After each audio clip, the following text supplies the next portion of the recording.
Did you, in your wildest dreams, expect a 21-0 lead in the first quarter? I don't know what the circumstance was going to be. Actually, I thought the final score of the game was going to be 31-21, to be honest with you. And I don't usually think about scores, but I had a pretty interesting little exchange yesterday morning, and I felt pretty strongly that it ended up 31-21. But What was the exchange? I was in church. Went to church yesterday morning, and it was all right at the chapel up here, and it was dark. I sat in the front row, and as I would routinely do, and just talk about how thankful we are. And as I'm sitting there by myself, I look down, there's a little card. No idea why it was there. No one knew I would be there.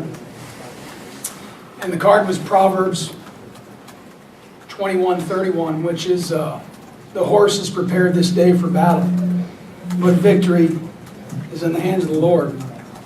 And I just felt very strongly that we have prepared our guys to the best of our ability. And in some ways, it might have been a little bit out of our hands today. So I woke up about 4 o'clock this morning, and I got another text from a friend of mine who's a fellow coach, and he texted me the same exact scripture last night. And that's what led me to think it might have been 31-21, but it wasn't. Glenn, what did you say to the guys in the locker room afterwards, and what was the scene in there? I told them how proud I am of them, how grateful I am for them. And a year ago, we were sitting in a locker room crying, and I was crying this time because I'm a crier, but different tears. And I told them a story about last year. After the game, I had an opportunity to go down to the national championship game. And I went down there the week after we lost to Whitewater, and we were blessed to have Fritz as a finalist for the Player of the Year. And I sat down there for 3 days, and I took it all in, and it hurt. It hurt. And all I kept thinking about was how much of a failure I was, because I didn't have an opportunity to share that experience with the other 58 guys. And how grateful I am that we have that chance now. Iowa, you're getting pretty used to reaching the end zone. Can you kind of describe that play for us? Nobody saw it coming. Man, I think it was like a mirror image of the same play that happened last time. Quarterback pitched the ball, and the running back was fighting, and I was pursuing the sideline. And then Ryan Deese, man, came and knocked that running back out, and the ball was on the ground. And like in my mind, I'm thinking same thing. So don't be slow this time. So I picked up that ball, and I just went. I wasn't stopping. That's all there is to it. You just quote the last thing I said because it's the same thing. You only had to go about a third as farther. Yeah, that was really good on the lungs, I'll tell you that.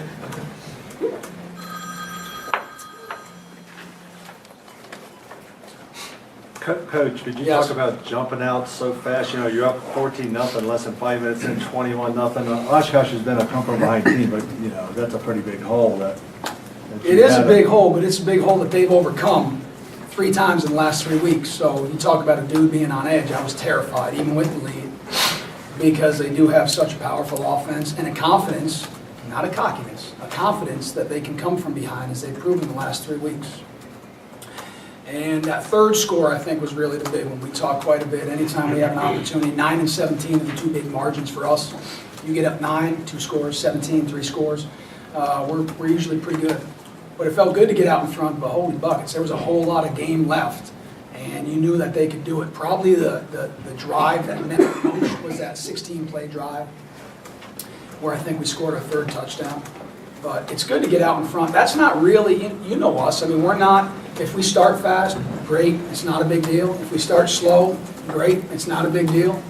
And I've said time after time that I think the old adage of a team taken after their head coach is probably appropriate. Their head coach is not fancy or good looking or a fast starter in anything he does, but our team certainly learns from each experience and gets a little bit better each game, throughout the game, and each year. And I do want to point out that now, these seniors that are sitting here have gone from Michael and I came in together, he's in his 5th year because he was hurt last year. And we had inherited a 2-18, and he went 7-3, 11-2, 12-1, 13-1, and 14-1. And I think that's pretty impressive when you talk about a group of guys just working their butt off to be a little bit better. That's who we are.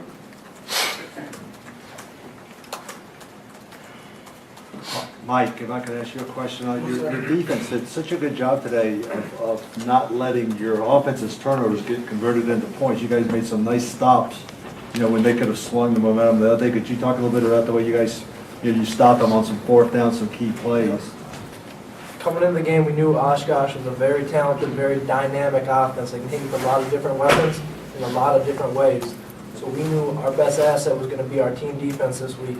Everyone does their assignment. You don't try to be Hercules out there. Don't try to do someone else's job. You do your job. You fit your gap. And that's what we pride ourselves on, is being a team defense. Once you do your job, you get to the ball. 11 hands to the ball. So that was our emphasis. Team defense, doing your responsibility and getting to the ball. I thought we did a pretty good job of that today. This could be pretty huge for you next week against that offense, too. It's big every week. Sidebar, I think I just mentioned you were 13-1, and now we're 14-0. Yes, It's important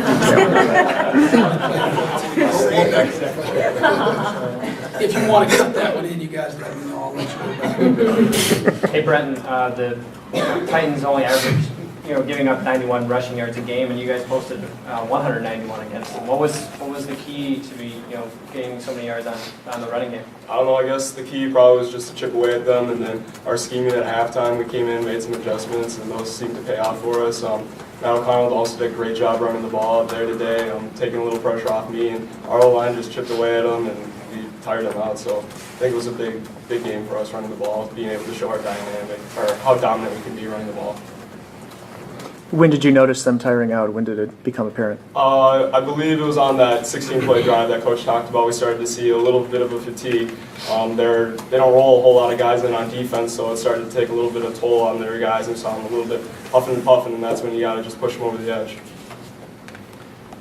Maybe Tremaine and I could talk, or any of the defenders talk about this. In 4th quarter, they down by 14, and you guys had back-to-back 3-and-out stops. Forced you to punt twice so you could get the ball back and take some more time off the clock. Were they showing you anything different? Because obviously he was going to drop back in most of the throw. Tremaine? No, they weren't showing us anything different. I think they were trying to pass a little more, but really, as Mike said, we just needed to play team defense, and we just wanted to finish strong. I believe our nose guard had 2 sacks within that time, and he's been a complete workhorse for us all season. It's not a beautiful job, but he got paid today, and he's been playing all season like a true warrior. Good to see. Mike, what does it mean to the players to be the first group to get St. Thomas to a national championship game? Coming into the game, that's obviously a big deal. Being the first team to ever play in the national championship, 14-0, but that's not really our mentality. Our mentality is to keep this family together, keep my brothers with me one more week, and to be honest, that means more than anything in the world right now. Excuse me if I'm mispronouncing your name. Io. Io, okay, thank you, appreciate that. You guys are so good against the run, have been all year, and that was a pretty good running team, and you guys made them very one-dimensional by stopping their run. Could you talk about the difference that makes? It definitely makes a difference, and I think, first of all, we go against our line, which is huge. We go against them for 3 weeks at the beginning of every season, and coming out of that, we don't see a lot of lines like that. That's one reason we're prepared. Another reason, and we got a bunch of workhorses on that scout team. We got a bunch of young guys that are waiting for their shot, and they are giving it to us every single day in practice. And I think all 3 of these guys can attest to me when I say that we go out, they give such a good look that we're going out there and seeing that offense, seeing whatever they do for the 3rd, 4th time this week. So it's kind of like having a few mulligans before we can get it right. So honestly, I wouldn't give any credit to us solely. Coach K has a great scheme, and our scout line and the O-line just going against them, giving us good looks every single week. Glenn, to follow up on that, the last stretch of your season, the last 3 games you played Augsburg and a really dynamic quarterback, and then you had to go to Concordia they had a must-win game. St. Olaf had a must-win game with a senior quarterback, and then in the playoffs you've seen good running backs, terrific quarterbacks. Just can you talk about There's how... no question our league prepares us tremendously well. I think everybody's going to sit here with their, their jacket on that has their logo and say, our league's awesome. But I'll tell you what, you're exactly right. Not just 3 weeks out of the year, but I think we probably play 3 playoff caliber teams within the MIAC. And as you alluded to towards the end of the season, we went up to Concordia. I view that as very similar to this game. Senior-laden group, tough, well-coached, great kids, and we were able to come out of that one. And I think those types of wins, the 37-0 over Bethel, which I also think is a very good football team, probably gave us a little bit of confidence that we've been here in these scenarios before, maybe not in this exact one, but very similar scenarios. If you really want to take it, today probably speaks volumes for the credit that our league gets. And frankly, I don't know if it gets the credit it deserves. That's not my job to decide. I do know that we just went up against a team that had 6 first-team all-region picks, 6 in one of the polls that came out, and our team had 1. So if you want to know why we're winning, certainly we got great players, but they play hard, they play fast, and they play for each other. And in my opinion, that's what makes our program great. Coach, you converted 3 times on 4th down. Were those tough decisions, or is it just a matter of you're confident that you can pick them up? They're very tough decisions, but that's why you're the head coach, is to make those tough decisions. And yeah, they're not easy, and they have your stomach in butterflies. But you just kind of know if you're able to pick that. Those could be daggers sometimes, and we're not perfect. We're only like 65% on 4th down. But we felt like we had good play calls versus what they were giving us, and I think some of it is we left the ball this game, and it's not usually this way, but in this game we left the ball in Matt O'Connell's hands, and even though he's a sophomore, he's wise beyond his years, and he was able to find that first down yardage that we needed. Probably went for it a little bit more than we thought, but we also had some pretty good field position. It wasn't exactly like our defense was playing well, that we felt like if we turned the ball back over because we didn't get it, and we ended up maybe giving them 60 yards away from the end zone, we felt like we could, that was a calculated risk we were willing to take. Dan, this team this year has had to overcome so much myriad of injuries. You think back to the first game of the season, you guys were down by 11 with just over 5 minutes to go at an Eau Claire side that seemed to be dominating most of the game. What does it say about this team being able to overcome all that, playing with a very young squad and making it to the national championship? Well, I think it just speaks to the mentality that the coaches instill in us, that you don't want to fight adversity, you want to ride it, and you want to welcome it, and you'll overcome it. And like Coach Rice says, we don't know how we're going to do it, but we'll find a way. And I think starting the year out like that really showed how mentally tough our team was, and I'm just really excited to get back to work this week with you guys.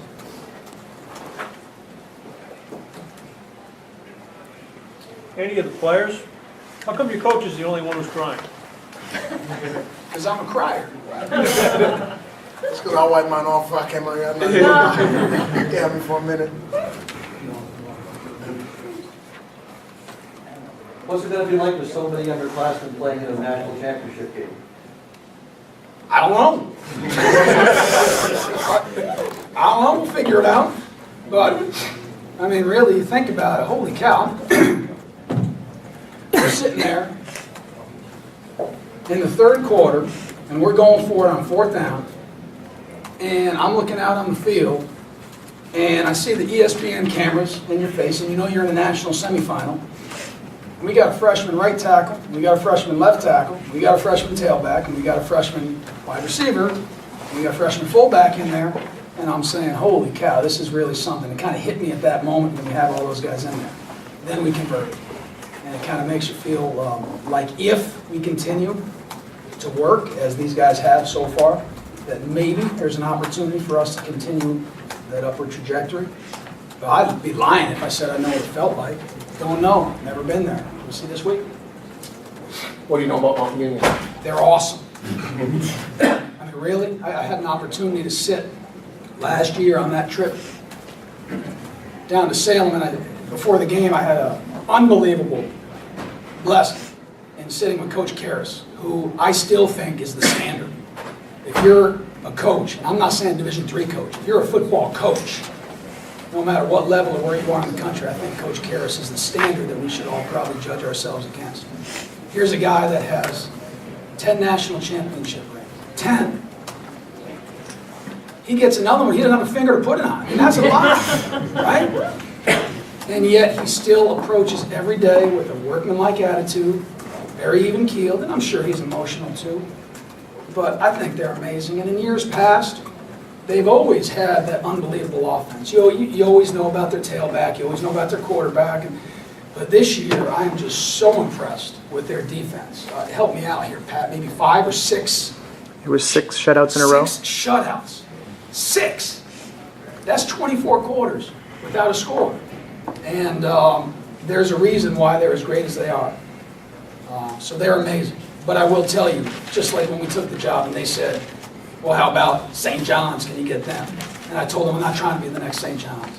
And although I respect the heck and love Coach Karras and what they do there, we're not trying to be the best Mount Union. The next Mount Union, we're trying to be the best St. Thomas we could possibly be. And I'm okay with that.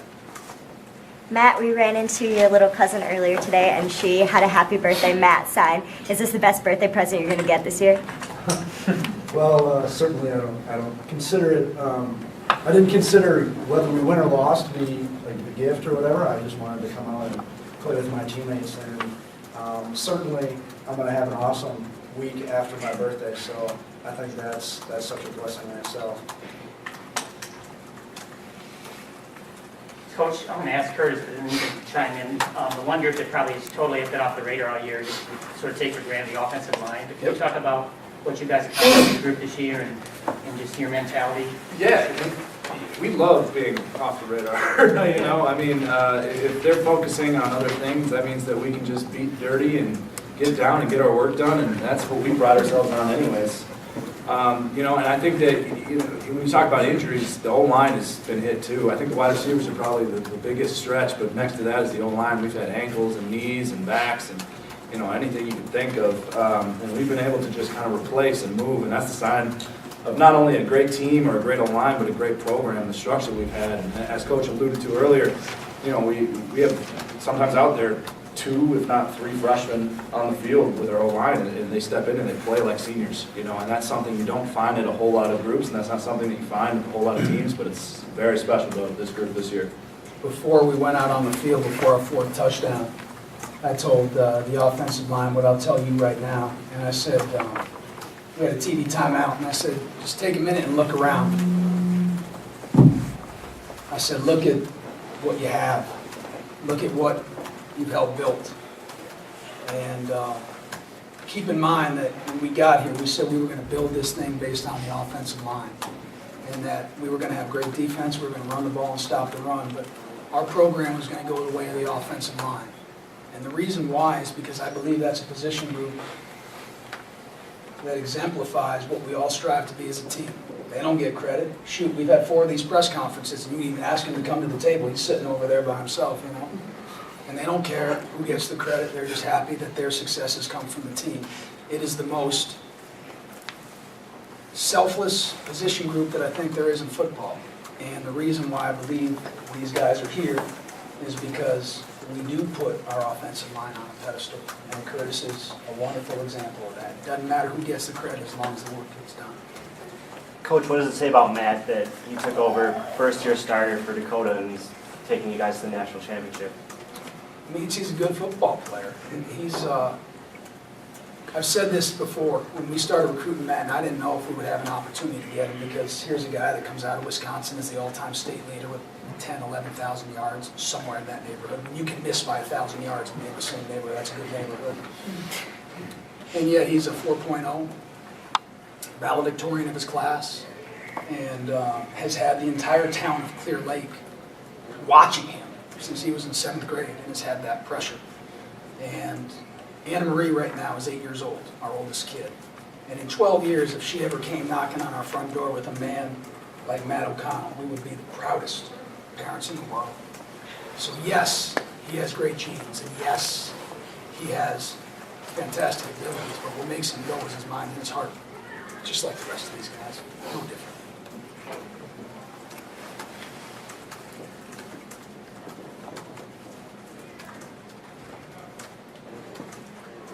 Okay.